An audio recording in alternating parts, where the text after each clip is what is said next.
Bonjour à tous. Donc on se retrouve aujourd'hui pour la suite toujours de notre livre Comment réussir son référencement web. Voilà.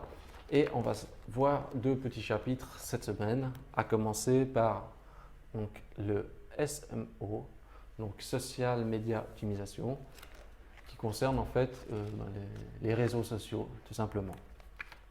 Donc la première chose qu'on nous dit, c'est de pouvoir utiliser en priorité des réseaux sociaux qui sont ouverts.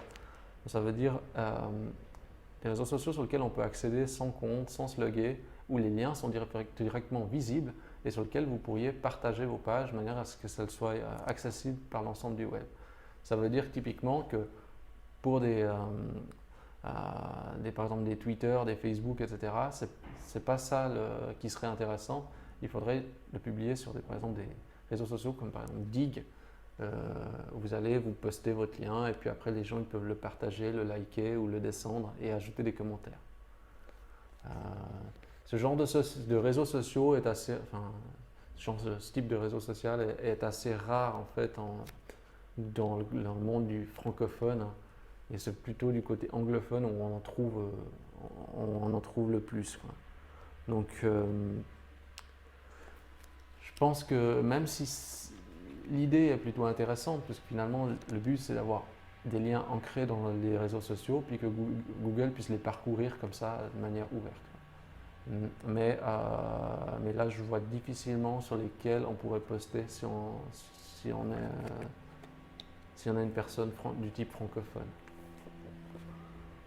Donc ce qu'il faut savoir, c'est que dans tous les réseaux sociaux du type Twitter, Facebook, etc. et autres, les liens que vous allez faire à l'intérieur, ils ne vont pas pouvoir communiquer réellement avec l'extérieur parce qu'ils seront mis en nofollow. Donc ça veut dire que le lien ne va pas suivre vers l'extérieur. Donc du coup, vous ne pouvez pas gagner en référencement en faisant des publications dans les réseaux sociaux.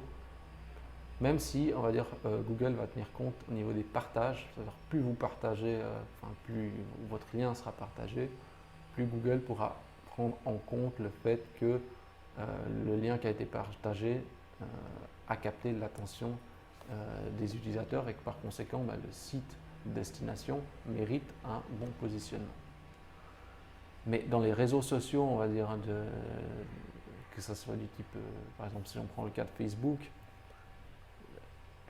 on va dire l'impact au niveau du référencement, il n'y en a pas directement. Ce qui compte, c'est surtout l'aspect communautaire, de chercher à développer une communauté à travers Facebook, d'obtenir des gens qui sont attentionnés par votre flux d'actualité et d'essayer de nouer une vraie relation avec eux. C'est ça surtout qui est important, on va dire, dans la partie réseaux sociaux et actuellement, on va dire Facebook, parce que au niveau même du e-commerce, au niveau de la relation vendeur-acheteur, je pense que c'est celui qui se prête le mieux aujourd'hui et c'est celui qui est le plus utilisé, quoi. Les Twitter, c'est déjà un autre monde. Pinterest, c'est aussi un autre monde. Facebook, au moins, c'est grand public, accessible à tout le monde. Il y a toujours possibilité de créer une communauté, peu importe le type de business que vous pratiquez.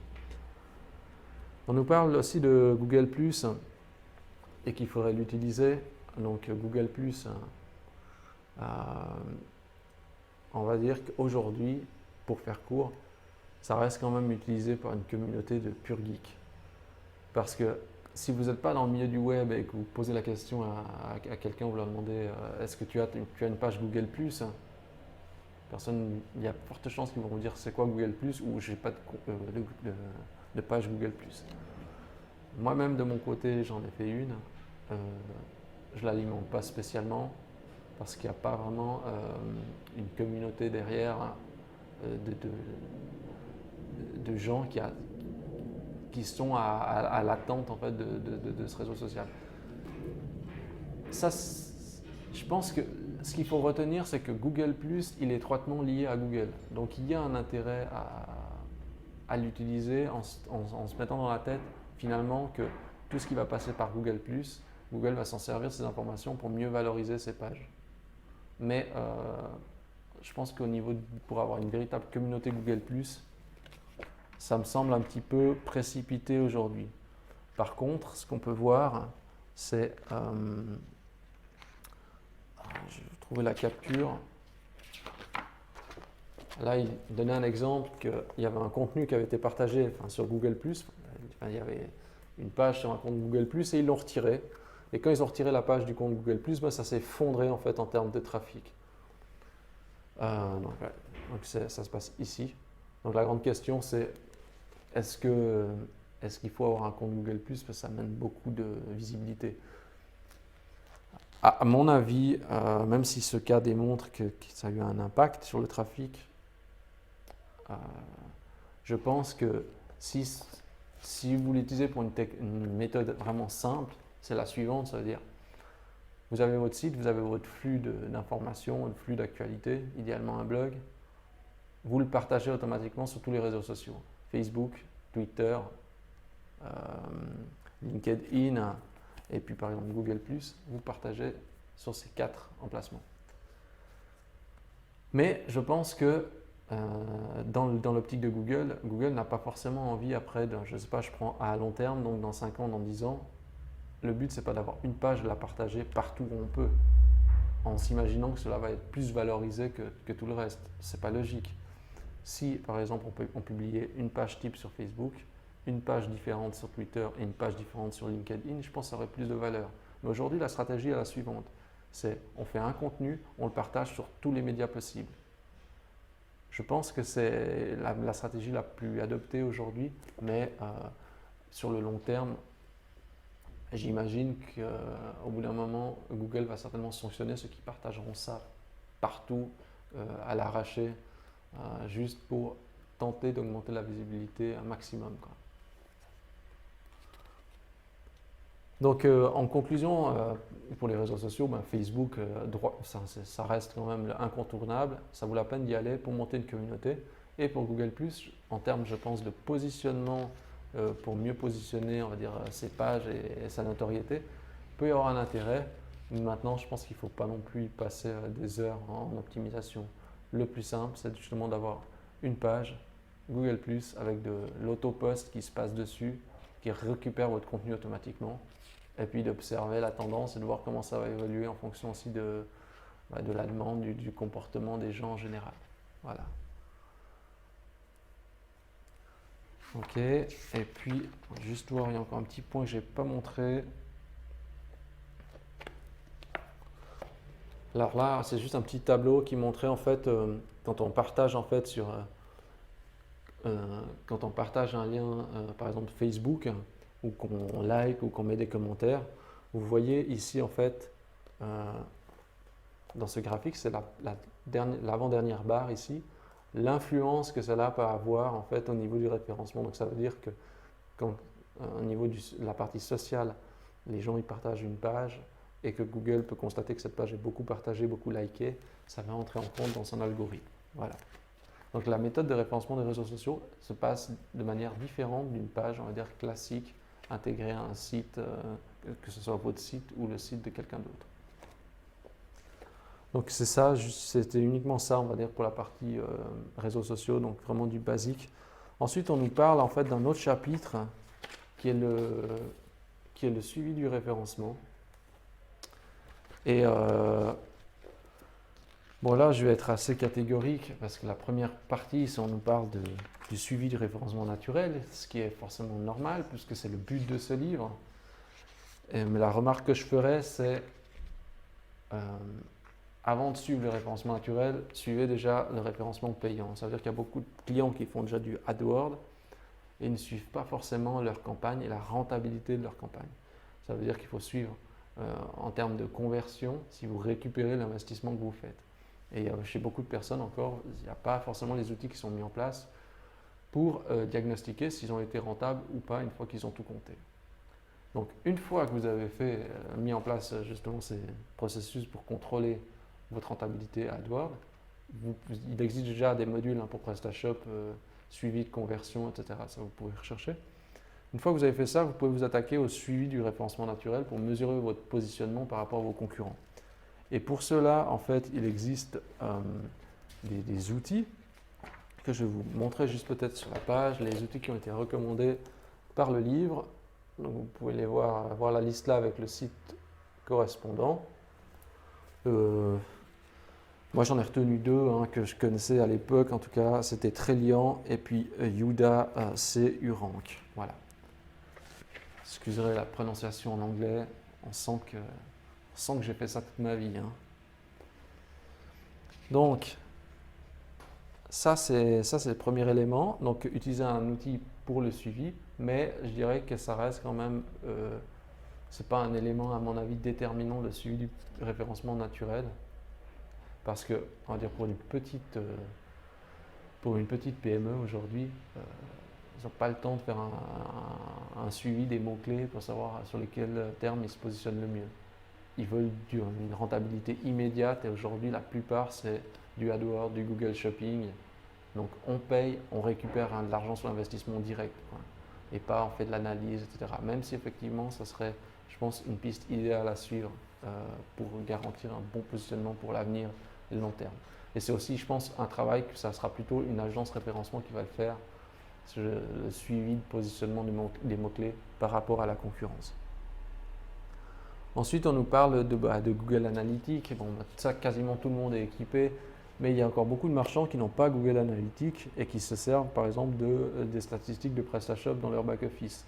Donc ça, c'est complètement à exclure. Il faut que vous installiez Google Analytics.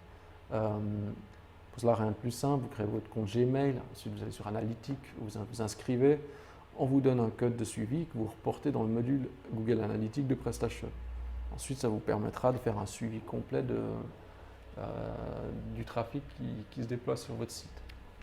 Donc ça, c'est vraiment très important parce que très régulièrement, je demande à vos clients combien vous avez de personnes sur votre site. Ils me disent je ne sais pas ou j'ai jamais regardé, etc. Vous devez regarder et il faut intégrer ce module sur votre boutique. Après, on nous montre justement toujours par rapport à Google Analytics qu'on peut faire des tableaux. Alors, des tableaux de bord optimisés, vous voyez, avec une mise en page spéciale, etc. Alors, avant même d'arriver à là, je veux dire, il faut s'attarder sur des choses plus essentielles que ça. Première chose importante, c'est le trafic. Vous devez savoir combien il y a de personnes par jour sur votre site, par mois, et pouvoir faire la comparaison avec le mois précédent, par exemple, ou l'année précédente. Ça, c'est des choses vraiment simples à utiliser dans Google Analytics, puis qui serviront déjà comme base pour pouvoir un petit peu vous évaluer. Ensuite, ce qui est important, c'est de voir au niveau des pays la provenance des personnes, c'est-à-dire d'où provient l'audience.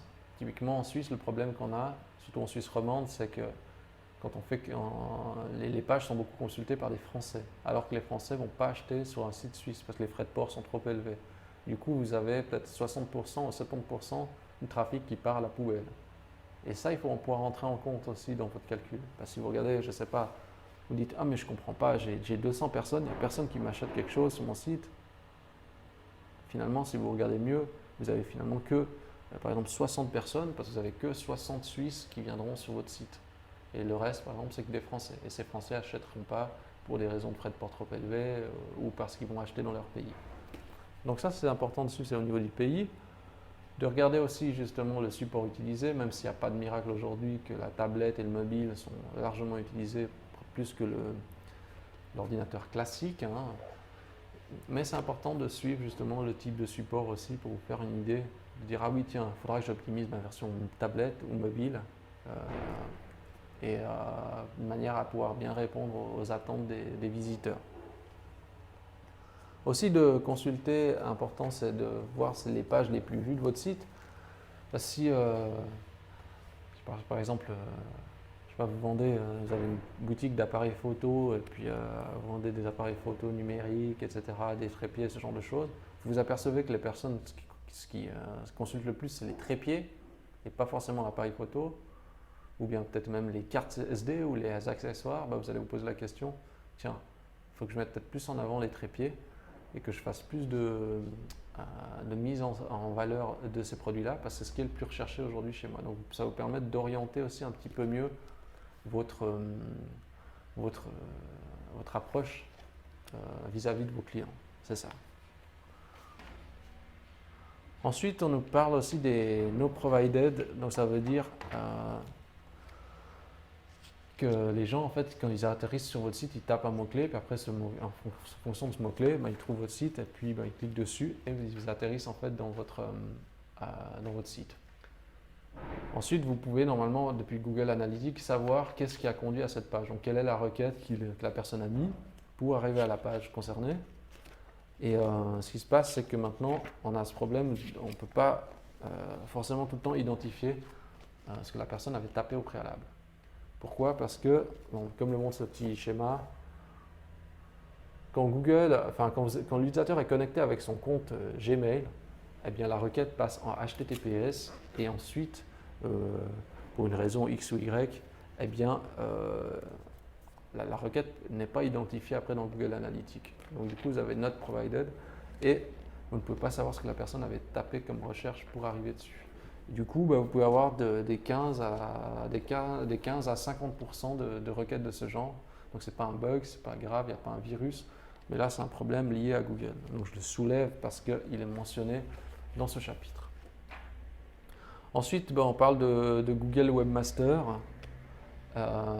Donc ça veut dire c'est l'outil de suivi de site.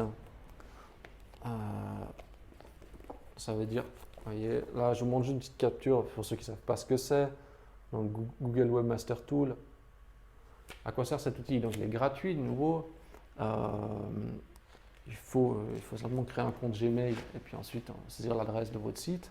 Ça vous permet d'avoir un audit complet, que ce soit en termes de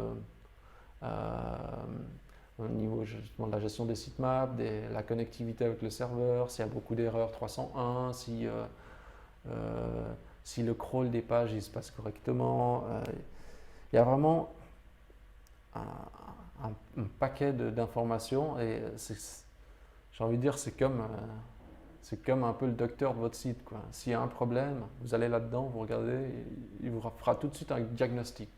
Et c'est vraiment quelque chose d'intéressant et il faut que vous puissiez mettre ce Google Webmaster lié à votre site. En plus, c'est simple, c'est gratuit. Il n'y a aucune raison de s'abstenir de le faire. Donc je passe tous les détails de Google Webmaster. Si vous voulez regarder qu'est-ce qu'il peut faire l'outil, il y a plein d'articles à ce sujet et vous pourrez voir tout ça dans votre propre compte Google Webmaster. Donc là, on a fait le tour de ces deux chapitres. Donc un petit peu de réseaux sociaux, un petit peu de suivi au niveau du référencement. Donc des choses finalement assez basiques. Si je dois vraiment faire un résumé de ce qu'on a vu, je dirais que au niveau des réseaux sociaux, faites du Facebook, essayez de créer une communauté. Pour Google+, créez-vous une page Google+, et alimentez-la automatiquement avec du contenu, un flux RSS de votre blog par exemple. En ce qui concerne le suivi du positionnement, assurez-vous déjà que vos campagnes AdWords soient rentables et que vous pouvez les mesurer. Et puis, donc d'avoir aussi un compte Google Analytics pour faire justement le suivi de vos statistiques et un compte Webmaster Tool pour savoir si tout se passe bien sur l'ensemble de votre site, de votre boutique. Voilà. Je vous remercie d'avoir regardé cette vidéo et je vous dis à la semaine prochaine.